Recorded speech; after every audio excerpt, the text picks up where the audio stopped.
So welcome guys. I wanted to talk about this jigsaw. It's a SKIL 220 volts jigsaw bought at Bauhaus. You have 550 watts of power in this one. So it ain't supposed to be really a pro jigsaw. But it costed me around 70 euros, like 700 Swedish kroners almost. I had a bit more, I expected more of it at least. Let's see here. You could say it has a very nice that you have a different mode here. So when I used for plastic, it actually cut the plastic very nice. Didn't give any uneven edges and not too rough of a cut. I used the different. It's just different speeds for the blade to go up and down. But they seem to work accordingly to what the measurement says. So I've used this mostly on plywood. I've used it on cutting up some plastic transparent panels, and I've cut some thicker lumber construction wood really.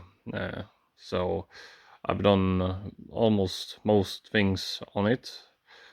Everything on it actually works quite good. I have no problem with the saw, the blade. I did wear one out very easily, but that's just because it's the blade that comes with the package. Not recommended. You're better to buy alternative blades for it. But really, the handles and stuff feels nice. The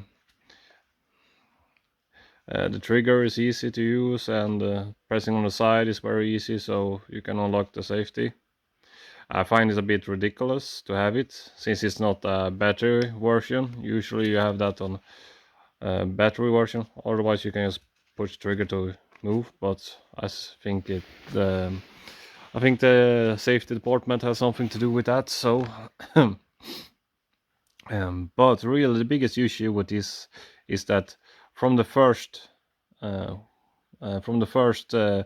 month or so after using, that is the problem.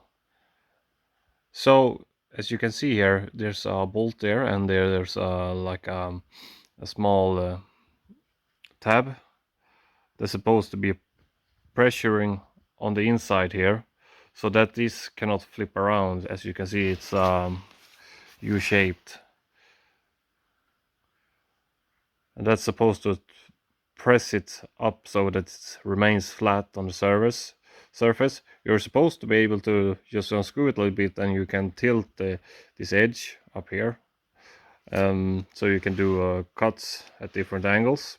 But for me, just normal pressure when mowing against plywood or any other kind of wood has resulted it in shifting. The plate does always shift. I tried to use some Loctite and try to move it on harder, but it hasn't helped.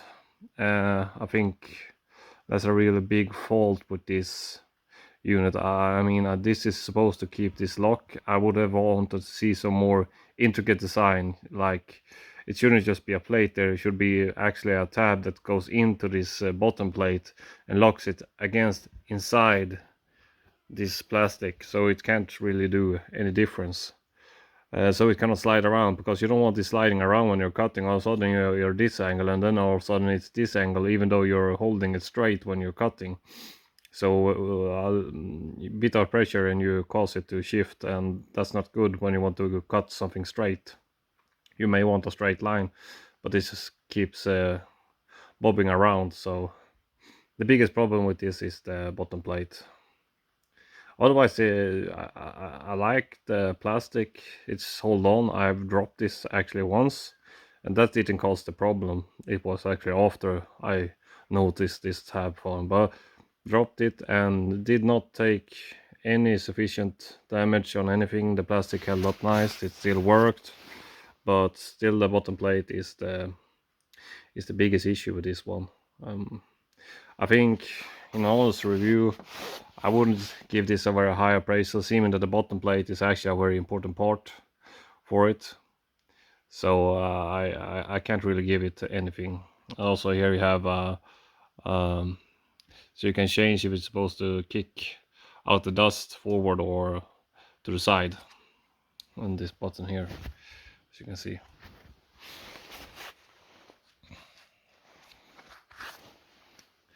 So not a high review. I'll probably give it a 2 out of 10 maybe, even though I like everything else about Saw, but the bottom plate really the worst piece of garbage I ever used. I think you're better to go for a more pro brand. SKIL is not a very well known market in my country. Is it not supposed to be something with SKIL Saw? It's American made, but this is not SKIL Saw. This is just SKIL. It has taken the name from SKIL Saw for some reason, or there are maybe some adaptation to each company. I don't know which, but I think there's no connection really to this tool line and the real SKIL Saw. But anyhow, I just thought I would tell you guys this does not have a high review. The bottom plate will shift and it's just horrible. Otherwise working good, but won't be used for any nicer projects if I'm not going to rough cut anything. But for 700 Swedish kronor or 70 euros, I expected a little bit more. The bottom plate shouldn't be an issue at all, really. I actually had hoped that the issue would just be that they would wear out the saws, because the roller there would be bad. But that roller actually worked pretty nice, so I can't complain about it. And everything has been locked here very good and securely, so it's not that, but the bottom plate is really just the worst part. But yeah, if you guys have any experience, does yours do the same? Does it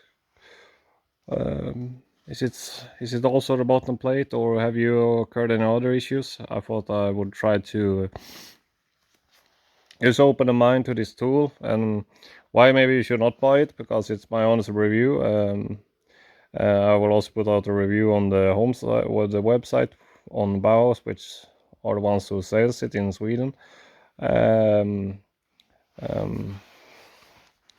It's sad to pay that money for a tool that doesn't really provide you with that stuff you want. So I'd chose a pro brand over this. It's even that it's even corded. I mean, like, this shouldn't be an issue. Corded tools have been around so long, so that they still can make them this cheap and still fail at something like simple as that. That's out of my mind. Otherwise, the cord is a bit too short. I think should have been longer. Put in a 5 meter. I think this is a 2 meter cable only, so that's my general view of it. I don't recommend anyone to buy it. I don't. Save your money, buy a pro brand, take the time and do that. It will save you a bit of headache, since this bottom plate is generally awful. That's all I got to say, so thank you guys for watching.